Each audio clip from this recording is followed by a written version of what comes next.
Welcome to Reality Bites on the 19th of January 2015. We have our guests on today, Alan Watt and Thomas Sheridan, and we're going to be discussing the music industry. Are you there, guys? Yep. Hi, Neil. I'm here. Hi, Thomas. You're both clear. Great. Okay, I suppose just briefly, just introduce yourself and your actual experience in the music industry in about a couple of minutes, if you can, and then we'll take it from there. Anybody can go first. Yeah, well, I could start if you want. Yeah. Yep, sure. Yeah, I think everyone tends to go into the music industry pretty young. And you have your basic ideas everyone else has of what it's all about, which is generally all completely wrong. And if you're any good at all, you're picked pretty quickly by the image makers, and then you get into the real inner core. Gradually, there's different layers of it, naturally, depending on what your abilities are. But if you're good at songwriting, music construction, etc., you can get picked to go up the ladder a little bit. And again, it's like an apprenticeship, because you find out, you're told really what they're after. Music isn't spontaneous as we're taught it is.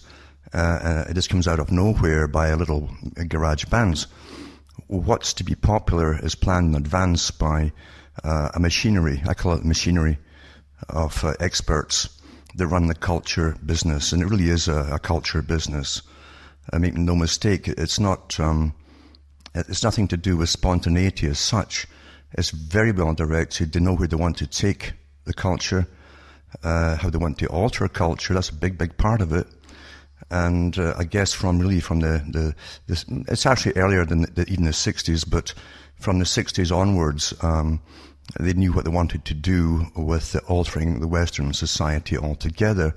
Not just movies, but definitely music. Music's a very, very ancient technique of changing and getting through to the youth, especially for many reasons, and even for using for revolution in ancient times, and even through the 1800s, through opera even, So you start to catch on what's what. And if you're clever enough, you'll catch on not to sign your name off the bat to anything at all, because you get to know the different bands, especially if you're doing the session work and things like that.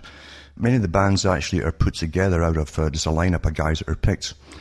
Their cover stories brought in, how they've known each other for years. It's generally very often fake, not always. And they're given lots of publicity if they want to get them a hit or two, or maybe more, in fact. But the direction of the music is always, and what's going to get bought for a song, for instance, is told. You're told what they want, basically, right down to political correctness. It's all as they update society, right down to you can't mention gender-specific words in a song. And so her has to go, and etc., until it can be sung by anybody. This comes from the top, believe you me. It's not so much what the people would like in a bar, if it was all left to bar music or club music. It's what's going to be made popular and famous from the top down. And my experiences really were quite something, right down to seeing at one point a panel of people at the BBC in London who picked what was going to be the number one for the week or the next month or even. And there were a whole bunch of people around the table, all about middle-aged, sometimes some of them older, dressed in tweeds, including the women. And you think they have nothing in common with the particular music that's getting pushed, but they were the ones who were deciding what they're going to push to be number 1, 2, 3, etc. For the next coming week, and then the month as well. And it was astonishing to get this insight into how the whole machinery actually works. The idea is to get a lot of youthful guys, especially at that time, and now it's women too, young girls, to try to emulate what they see as a star. It's much like winning the lotto. The working class people are taught that if you might get up there if you're good at sports or something like that, you might get 1 in a million chance of getting up there, making money. But so all the youthful characters join in. It doesn't matter what kind of music's getting pushed out, and they try to emulate it, thinking if they emulate it, they'll simply just get up there and be stinking rich, have all the women and all the rest of it, and have a great time. And it doesn't work quite like that at all. The guys who pick you up, the big managers at the top, the ones who work for the record companies, immediately get you right down to signing on their contracts. You must produce so many albums a year, things like that. Plus they'll put you on tour, and you're worked off your feet because you can hardly any sleep as you travel. You're on live shows to promote, and at the same time too, you got to put your albums out as well. Often they can't do it, so what they do instead is they'll when they've got an album due, they'll hire someone to write the music for them. You'll often sell it for peanuts, by the way. It depends who comes to you and asks you for 12 to 16 songs, and then it goes under the band's name, of course. And in actual fact, someone else, not even the person who wrote it, owns the copyright for it all. That's very, very common. There's also places they can go to in certain countries, like France. Paris has got a place where a lot of musicians can go there in a little club, you might say, and you put your songs in, and someone will buy them for a big band or whatever it happens to be, or for a solo artist that they're going to make popular. At the time, you don't know who they're going to give it to, so you don't know much to ask for. So there's not really as much money in it as you would think. So the whole system is really rigged from the very, very top. It's a completely closed system at the top, this machinery. And that's how I found it as I went through the many, many years. That's what I found over and over again. It's nothing like it's presented to the public. Do you have anything to add to that? Okay. Thomas, what was your start off and experience? Yeah, I would basically concur with everything Alan said. Now, my first encounter with the music industry, as opposed to being a guitar player in bands, the industry now, was I was about 18 and I was walking down the street in Dublin with a guitar case in my hand, having just come back from a rehearsal with the band I was with at the time. And this well-dressed, quite nice guy, the guy in his early 30s, very well-spoken, obviously highly educated, a guy from money background. And this is something that when I went to New York, I found the same, that the people, there's a strange aristocratic subculture in all this within management, within the music industry, and in these like promoters and kingmakers and star makers. And they're very well spoken, obviously highly educated, and he told me, would you be interested in joining a band he's putting together? And I was like, yeah, it was very impressionable and very, very gullible and very young and naive back then. And I had a few talks with him over the phone, and I met him for coffee a few times. And he told me that I was telling him, look, I'm not that good of a guitar player. I says, I don't have to worry about it. That's not important. You look good. And the first thing we'll do is we'll do a photo shoot with my wife, who was a photographer. And so they were putting a band together. There was no interest in really the standard of my musicianship. I was picked purely on the basis that I was young and pretty, and I had a guitar. And they were putting together basically a Duran Duran Spandau Ballet type group to cash in a kind of a business sense in that way. Now, when I met them, they were very, very charming, and these people are actually still heavily involved in entertainment, although they've moved into theatre today. But they were, they're part of that whole entertainment industrial complex. And they were very charming, but there was times I could see that they would switch the charm off and it would be kind of cold and hard. Like, I can remember one time when they were planning the group. Now, it never got, I left before the thing actually took off, and it fell apart. But his wife was giving me, basically, this ties in what Alan was saying, was giving me information. He says, when we put you out there, she said, you just keep your effing mouth closed. Say nothing and only say what we tell you to say. And that was a real kind of a wake-up call for me, because before that point, I thought like playing in a band or being in the music industry was like being a footballer. If you could play football and you were good at it, you got to play for a team, you may become professional, you may become very rich, you may be very successful. That was the beginning when I was at the point where I realized that the music industry did not function that way. You were basically a product.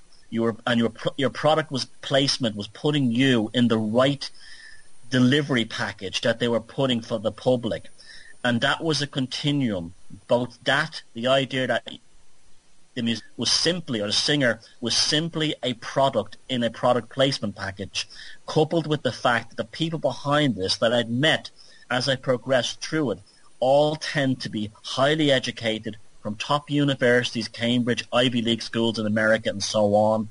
And that's basically it. From that point on, I realized that the whole thing was basically a theater that was designed, that fame and success and accolades was totally based on doing exactly what you were told and keeping your mouth shut and playing and doing what they wanted from you.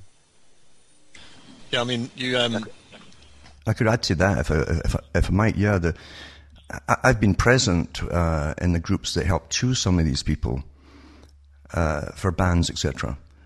And I got to know the ones. There's different ranks. It's almost a need-to-know basis as to the different levels that you get into. And I got to know some of them, and I'd seen them already pick stars, to make stars.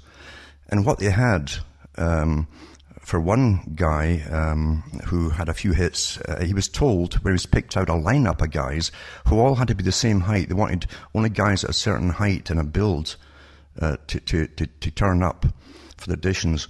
And they already had all the drawings of what he was to wear, this leather outfit, very tight-fitting, diamond bracelets on his wrists and things like that. He'd right down to the posture he would hold the mic at. All that of a gimmick, a shtick, you see. It's all done beforehand, before they even pick the person that they're going to go out there and who's going to do the acting, you might say. And eventually they picked one of them. I knew him. He was a club singer. He was pretty good at being a club singer.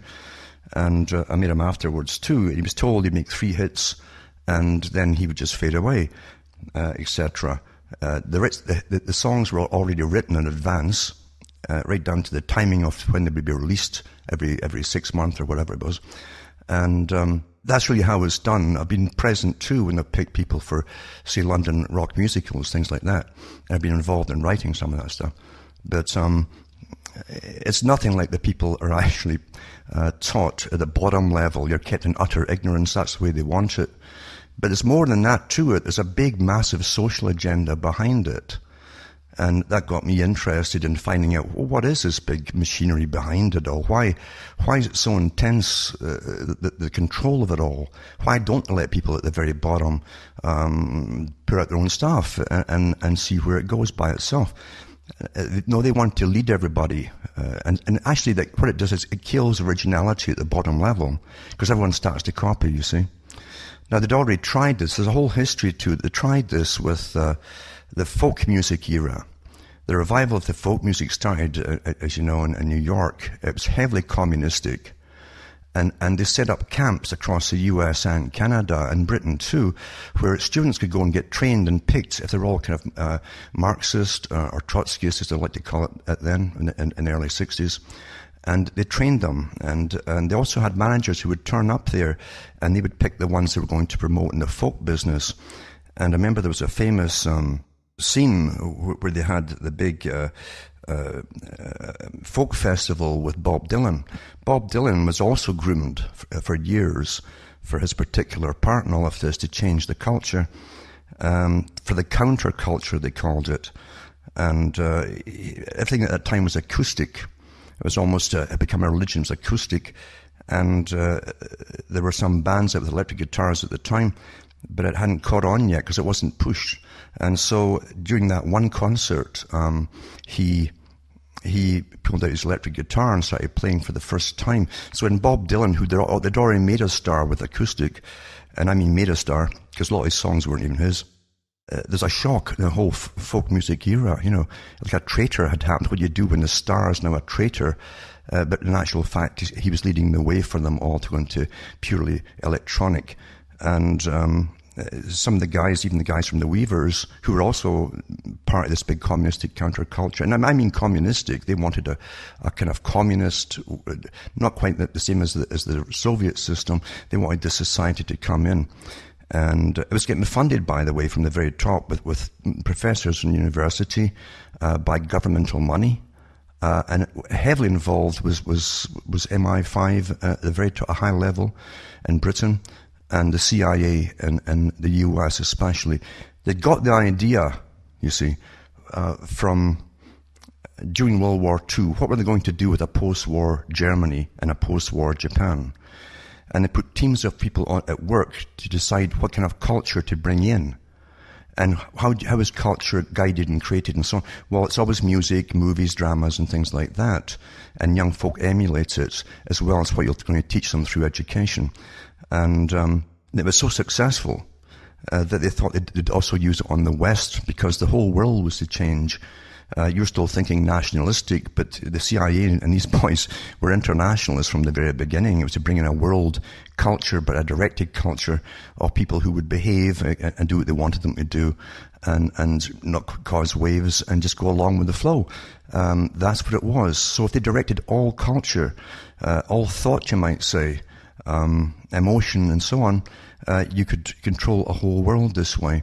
And so they adapted that and brought it into the States under the Communistic League. And believe you me, it wasn't the Soviets who was guiding this. It was inside the U.S. Very high, rich people. Rockefellers were involved heavily, in fact. His different foundations, the Three Brothers foundations, funded an awful lot of this stuff, down to the buildings they would use where they'd be taught and everything else, and the big camps for teaching students what the agenda was. And that's what confused the people. They always thought in left versus right. They couldn't understand that above all of this is one system controlling both sides of it all. But music was an awfully important part. And so what they did to change it over from the ones who were pushing the communistic free love and all this kind of thing to destroy families, etc. Let's all be happy in one. They brought in all the electronic stuff, and they created Laurel Canyon, for instance, in California, and Frank Zappa was set up there. And Laurel Canyon, this was to guide the whole music industry for the whole of the U.S. And top established stars were brought in, and other ones people had hardly heard of were brought in and were made famous there. The Mamas and the Papas went there to learn their stuff. Frank Zappa ended up kind of running the show. He was a big guru there eventually.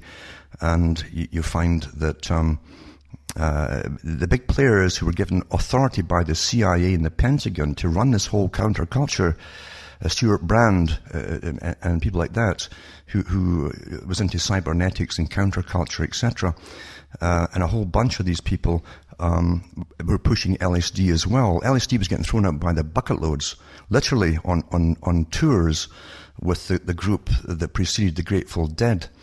There's a whole history to this. Folk think it just evolved all by itself, and nothing is further from the truth. I'm sure most of the readers and listeners know that the LSD experiments were always led by military-industrial complex for control purposes, see what it did and so on. The CIA ran experiments with LSD, full-time experiments, hiring prostitutes all over the U.S., having the cameras in all the prostitutes' rooms and so on, houses, and they'd bring in all these Johns, thousands and thousands over many years, to see the effect as the prostitute would slip different drugs into their drink, including LSD. I mean, why so much? It was amazing. And then they brought out a different guy, like I think it was the guy who was involved with the previous group to the Grateful Dead, that actually pushed the LSD from a bus, and it was Merry Pranksters, it was called. And these professors went along with them, like Stuart Brand and so on. These guys were all top military guys, Stuart Brand. And Kesey is another guy too, who went around with them as well. He was also military. They were dishing out bucket loads of LSD and promoting this whole free culture thing. So much so that the Unabomber, if you remember the Unabomber, he knew these professors and these guys who were top authors and star makers. He knew these guys who worked at universities and so on, and who were directing this. And they'd experimented on him when he was a student in some experiments.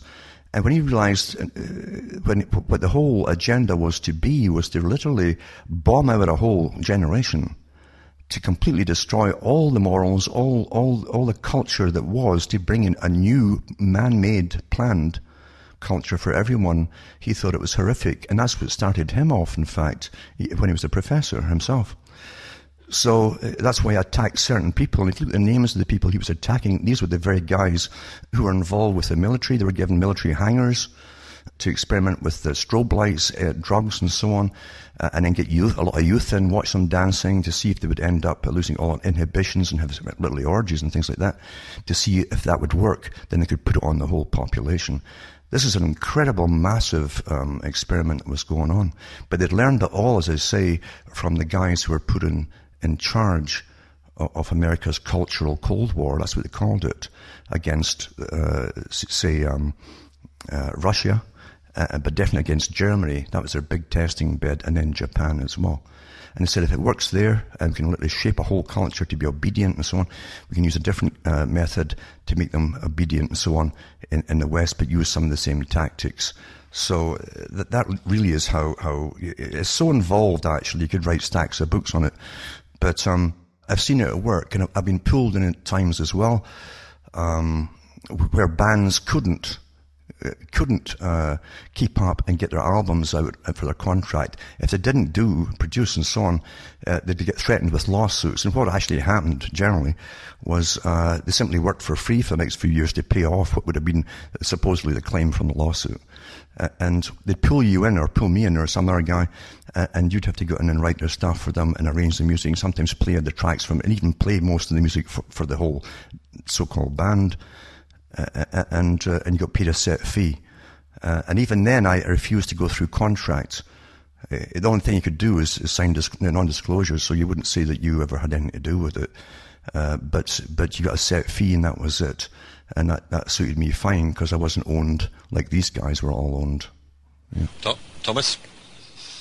Yeah, when pop music was really starting to mean something in people's lives, and when the music industry was really taking off, that's when you had the growth of things like the School of the Performing Arts in New York, places like Juilliard, and governments taking a strong interest in these. And they were both very heavily, and still are, influenced by the New School in Lower Manhattan. Now, the New School was basically the Frankfurt Institute, or the Frankfurt School, transported to the United States. The purpose of this was not to harness up-and-coming talent in pop music. See, we always, what Alan was saying about Laurel Canyon, that's true, and the folkies. We forget that pop music has been very, very engineered too from day one, even more so. And places like the School of the Performing Arts, this was not to develop talent. This was to get people at a young age, we're talking high school age now, who were, say, good singers, good songwriters, had an ability to actually reach people. They'd be spotted very, very quickly. They'd be put into these schools, and they would get a highly academic education into music that really was not necessary, because what they were basically doing was pop music. They were just singers and songwriters that were developing. But the main thing was to do two things, was to filter out any one of them who probably had a mind of their own and would actually probably write pop songs that could actually make people think for a change. And on the other hand, to get the ones who would actually finish these high schools, these like the School of the Performing Arts, which we know from the TV show and the movie Fame, would to socially engineer them. If you watch it, to have them make sure that when they graduated as a pop singer, they were actually singing about themes, basically cultural Marxism, delivered in a very kind of namby-pamby manner, and to produce songwriters who would write lyrics and themes within songs that would actually apply to the social agenda going forward, particularly to dumb down, to take any kind of deep meaning out of lyrics or to anything like that, to reduce them down to sort of childish metaphors or kind of simplified, emotionally mushy statements that have no real depth to them, while wrapping it up in this idea that they're the elect. They are the best of the best in America. They've been brought to Juilliard. They've been brought to the New School. They've been brought to the School of Performing Arts to be the best and to be the elite. And then they would play on their narcissism and their egos of kids at an age when you are narcissistic and highly egotistical, and bring them up this way. And then if any of them had any success from these schools, which in reality very few do, And if the ones who did have success from these schools were people who their parents were already famous, such as Liza Minnelli, her mother was Judy Garland, but anyone else really just ended up probably just playing guitar in an off-Broadway production, or if they were lucky, got into an orchestra. And it was a way for the establishment to grab and steal and co-opt, just like they've done with the visual arts, to take the ones that really have something to say and have them working for them, and to also filter out anyone that could be a potential troublemaker. From very, very early on, the music industry was instantly recognized as a social engineering tool, and that's why they integrated it so much into education. I mean, Harvard University has a big performing arts section, and that's the same thing there. They want to take people that could probably be top singers and to move them into things like Broadway shows and stuff like that, where they'll never really say anything other than singing Stephen Sondheim lyrics that will just promote the agenda as well. It's really, people have no idea how deep it is. It's very, very deep. There are no accents in the top of the music industry. It's even older, actually, than that, because Hollywood in the 30s was putting out a lot of musicals of its day and movies. And so these movies, again, are really affected. They're aimed at the young. It's always aimed at the youth, you see. And there was one, I can't remember the name of it, but it's a song and dance type musical. And you see a young couple at the end of a long table, and forming an arch. They're at the very end of the table, forming an arch all along the table as other young dancers, stacks of them in a long row with their legs apart, and the young couple are looking through between the legs to the camera. And the song they sang was "Stay Young and Beautiful If You Want to Be Loved." The message was to separate the genders. When you're young, you think you're always going to be young. You can't relate to the older. That was the whole message, because we're going to give you this is your world now, and you are going to lead it. That was the message. And of course, they were actually led by the nose, quite simply. But they didn't know it. They were egotistical, etc. But that was the message. And they put lots of movies out like that at that particular era. Then during World War II, they really hyped it up with the kind of jazz sound, and the kind of early swing, you might call it, where they could swing the girls over their back. They'd wear shorter skirts. You'd see everything once when they went over the guy's back. That was to get the sexual thing going.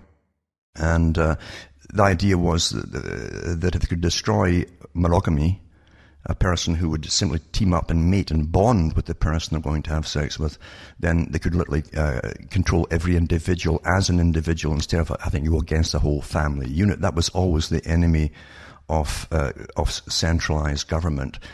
Families are simply a small tribe. When they go after one person, the whole family can stand up.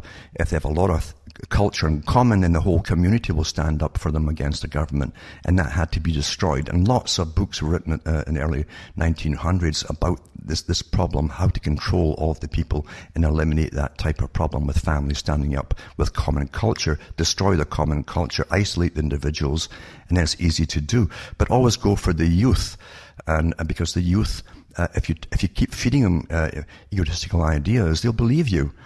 Yeah, this is our time. This is, talking about my generation, like the song goes, and things like that. These were all put out on purpose for a very, very big agenda.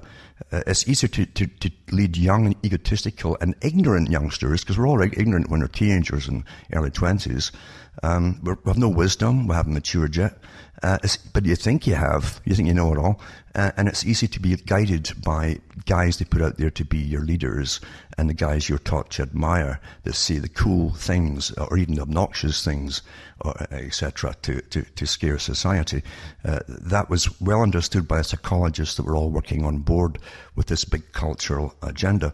And then back in the 60s again, the Royal Institute for International Affairs, which is the homeland for the Council on Foreign Relations, had an international meeting in London. And you can see the old newspapers from the day where the whole idea was, who's going to guide the culture of the world? Will it be Britain or London? It does it through their movie studio, Pinewood, etc., or Hollywood. And it also included all the music industry for the future. And at the end of about a 2-week meeting and many, many speeches, they came up with the idea that the culture industry, the government of Britain through its cultural industry department, and the US cultural division as well from government, the federal government, and local, even state too. They also have their cultural grants they hand out. They would make this happen inside mainly the US, and Britain would follow, but they still would have some coming from Britain to get the people on board. So they came out, of course, with the Beatles and the Stones and things like that. Theo Adorno from the Frankfurt School, remember, he was heavily involved with the setting up of the Beatles image and so on. He tried beforehand to bring atonal music in. I was amazed when I traveled across Europe to hear this old jazz stuff, and it was kind of atonal jazz. That was from the beatnik era. They tried the beatnik era before they brought in pop music and rock music. That was the first long-haired guys. They all wore pullovers and they all wore pullovers and had sweaters on, and they're always stoned at their skull, lived in these dingy clubs, dark, but all very cool. They're all cool cats, you see, and played sax, etc. And listened to this kind of atonal, creative jazz. Literally, I couldn't stand for more than a minute.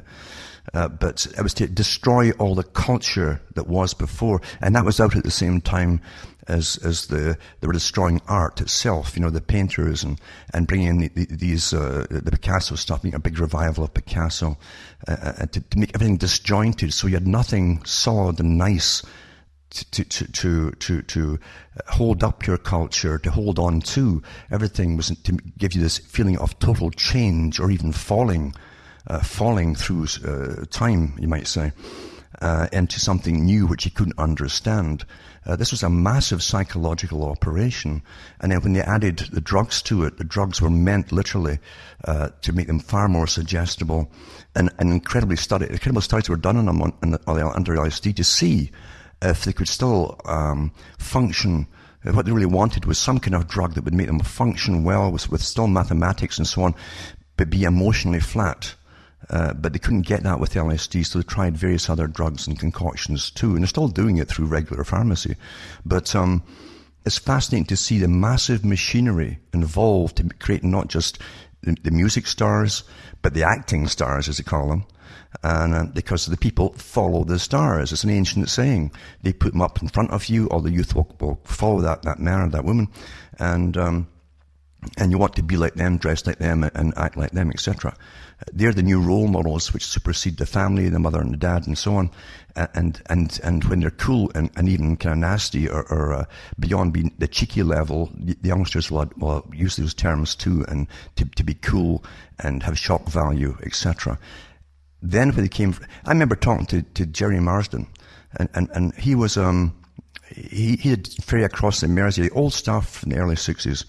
He was an old fella when I talked to him, and he said he watched it. I mean, he was through it. He went through and sang some good songs at the time, very popular, but they were standard songs. He was talking about his home, the ferry across the Mersey, things like that.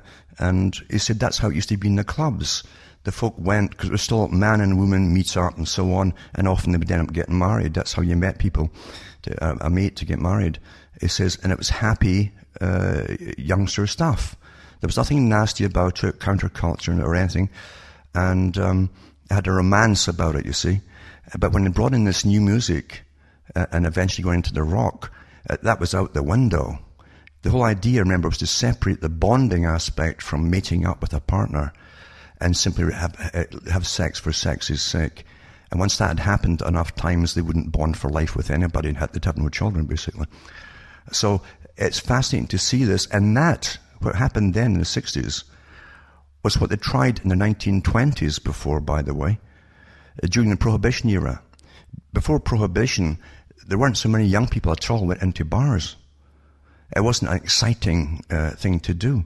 It's only when you make it a bad thing to do, and you have to sneak in and know Joe at the door and so on, and get snuck in to drink this illegal booze, that became a place that you wanted to go. You see, you're bad, and you're a renegade. And they also brought in the miniskirt then in the 20s for the Charleston dance and so on.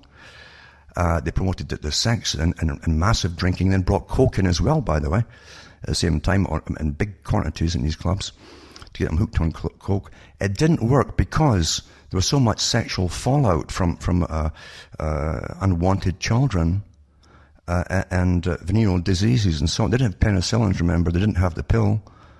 And so they had this big fallout. So it just didn't take with the general population.